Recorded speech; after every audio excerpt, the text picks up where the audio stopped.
Hi, over the Christmas break I revamped my studio, so I thought I'd show you what I did and what's left to do. I know that some people would do things differently, but this is how I did it. I'm also taking this opportunity to answer some questions that people have asked.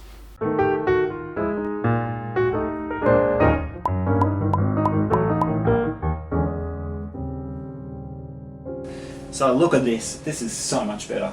There's infinitely more space. I can move stuff around, I can set lights up, I can tear them down easily. I can set things up permanently on benches. Don't have to worry about packing up, resetting up. It's so much easier for me. Plenty of room. These cupboards have a lot of room in them. I managed to fit everything in that I had before in that old server rack. So yeah, the height of the bench, it's a great height because you can see I can stand. And I can have a camera mounted up high and I can just film while standing. It's so much easier standing than sitting, and especially having to film something for hours and hours. Yeah, unfortunately the lights, I didn't manage to find a solution for that, but I think ultimately I'll be having the lights hanging from the ceiling on a track system, so I can just move them across, move them around depending on what I'm filming. Because these are cheap work lights you can get. I think you buy them at hardware stores or something like that. They output a huge amount of light, nice colour temperature as well. So yeah, over here is this is where I generally do all my editing.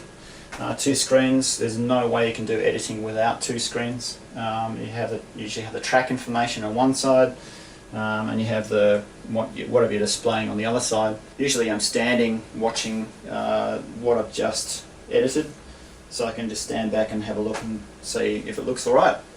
I put in a whole lot of lights around the place, all controlled by just a very simple sort of Arlec, Cambrook, whatever you call it, remote control. So I can turn on under desk lights. I put a row of LED strips just underneath the rim of the bench top. The reason being is that I like to actually be able to see inside the drawers. So when you open the drawers up, you can just see straight into the drawers, get out what you want.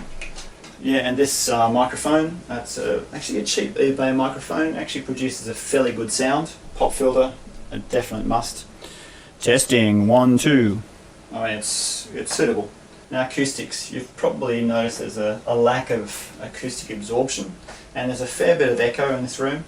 I really need to get rid of that. So I made up, just as a short-term measure, I made up this this baffle. So it absorbs a lot of the echo. So because I've got 2 opposing walls, they tend to bounce the sound backwards and forwards. And if I'm sitting here and talking straight at the microphone, it'll bounce off that wall, bounce behind me, and just keep bouncing. So you get a huge amount of echo. So I just made this out of some towels. All I got was 5 towels, very cheapest towels I could possibly get. Join them together, drill a hole in the corners, then staple them in, put them behind a little mesh so the dust doesn't get it to it, so I don't have to wash the towels. That actually absorbs a huge amount of sound, so I don't get that reverb back. But still, I need to actually put something on the ceiling, and my intent is, I've got some towels over here, just a whole bunch of cheap towels, the cheapest I could possibly get. The whole idea is I can use them for acoustic sort of treatment. So I plan to chuck these up, probably 3 of them at a time, separated by a bit of timber, attached to timber along there, and just drape them up like that so I can absorb a lot of the sound. But at the moment I've got a timber floor, I've got a flat ceiling, and I'm getting a lot of echo bouncing up and down and crossways. Acoustic treatment is definitely what I need to do. This green screen over here that I installed, that absorbs a fair bit of sound when I put it up. The green screen I was using was just this tiny narrow section of cloth.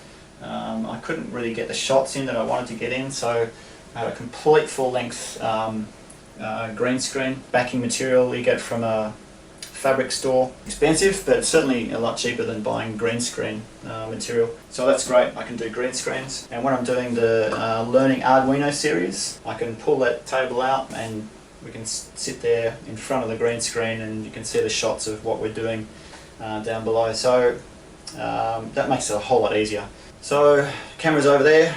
Let me switch the camera over here. Man, that was fast. Alright, so this is the workbench area that I do a lot of the shots from. Over there, so I've got a general sort of Linux machine that I use. This other monitor here is for the rendering machine, so I've got a separate PC for rendering as well. So that's actually underneath. It's underneath there, it's sort of away. It's on at the moment, so it's a little bit noisy, so I can hear it in the background. So that generally doesn't run when I'm filming the desk shots or green screen shots. I just have my Mac Mini on, which is dead quiet. If you're watching Darren, this Nerf gun that you gave me, it's still sitting up there. I still need to resume the Learning Arduino series with Tim. That's on the table for this year, but just getting Tim's time is a little bit hard. Oh, this is interesting. Would you believe this is an 80 megabyte disk platter? It weighs probably about 5 kilos. It'll be quite interesting to see what sort of data's on there. Actually, there'll be a way of getting the data off, but you can imagine the speed these things would have been running at, and the 5 kilos just spinning around. That's amazing how things have progressed, considering that.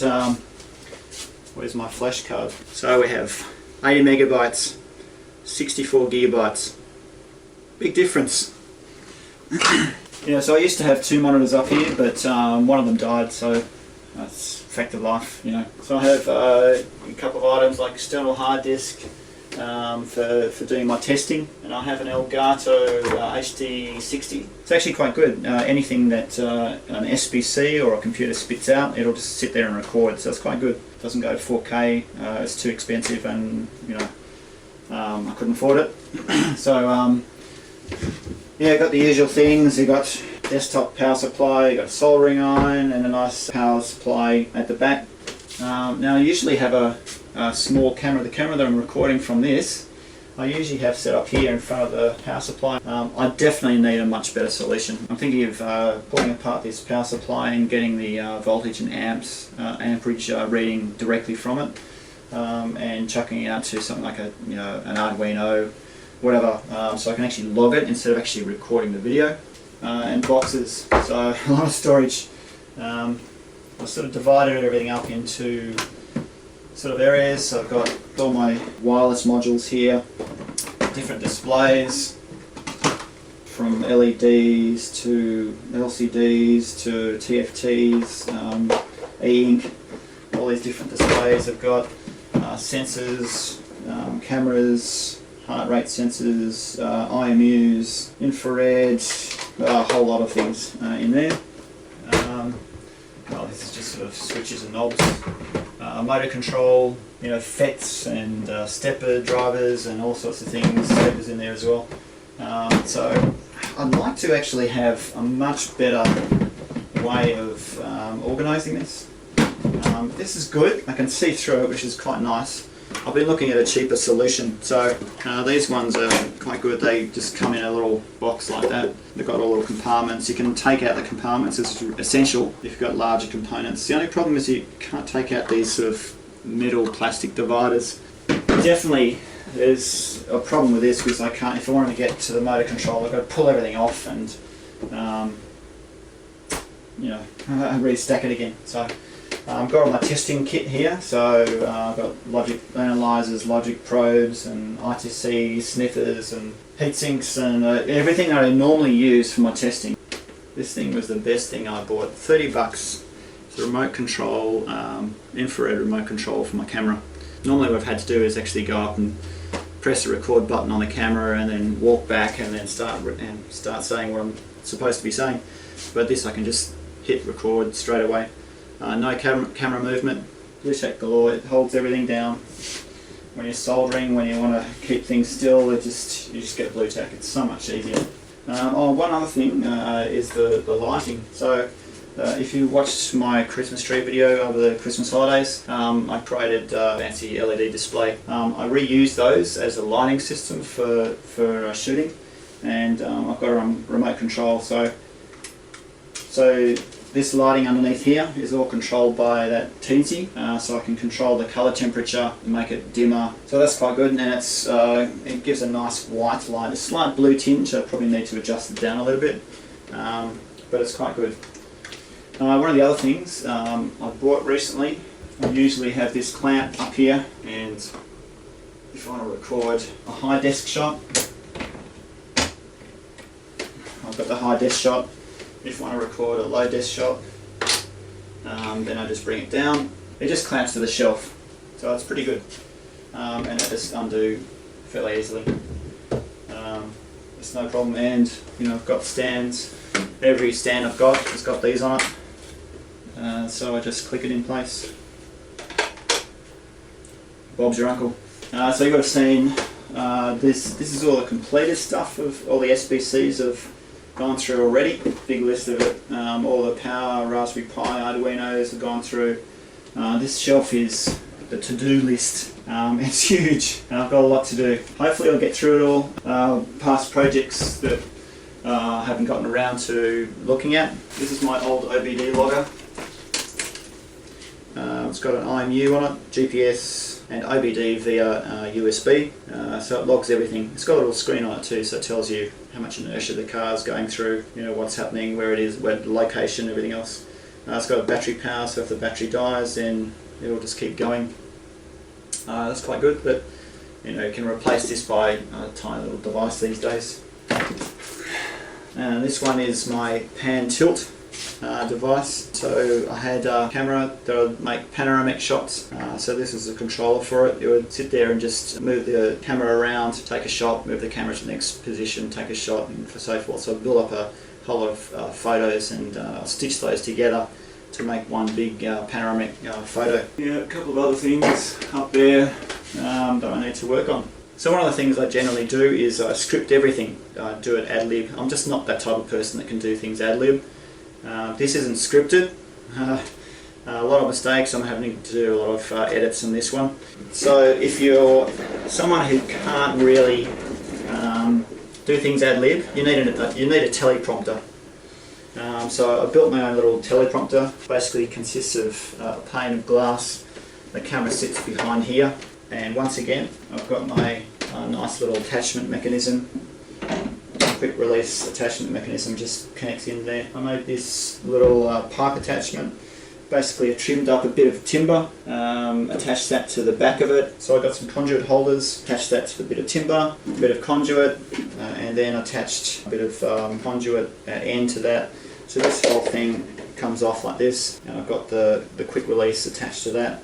So if I really need to, I can adjust the height up, or I can adjust it down. The other half of the teleprompter is my little iPad mini. So that just sits in there, reflects off the 45-degree glass, and I can just read off what I'm saying without any ums and ers. So the black screen behind it is important because you don't want reflections from the back. So all I have to do is set the focus, set up the shot, and because I've got my handy dandy little remote control, I just click record, start reading off the teleprompter, and hit stop when I finish. So it's so much easier, so much quicker too. Usually in the past I've had to do many takes of one shot. I've had to remember my lines, but this I don't have to remember. I just read it off, and it's so much quicker. I usually can do things in one take. So that's basically the small studio I have. It's a very simple one. You don't actually need a lot to do any electronics. Essentially all you need is a soldering iron, a bench power supply, a multimeter. I've got a dozen multimeters here. I've got so many multimeters in here, it's just incredible. But all you need is one decent multimeter, a whole bunch of breadboards you need. That's pretty much all you need really to do some decent electronics these days. If you wanted to get into SMD soldering, then of course you need a better soldering iron, probably a reflow oven or something like that. But essentially you don't need much these days to do decent electronics. In fact, even in the old days you didn't need much. So I hope you enjoyed the video. Thanks for all the questions that you put through. I hope I answered all of them. If you've got any other questions, then just feel free to ask them. And that's about it. Thanks for watching. I'll see you next week.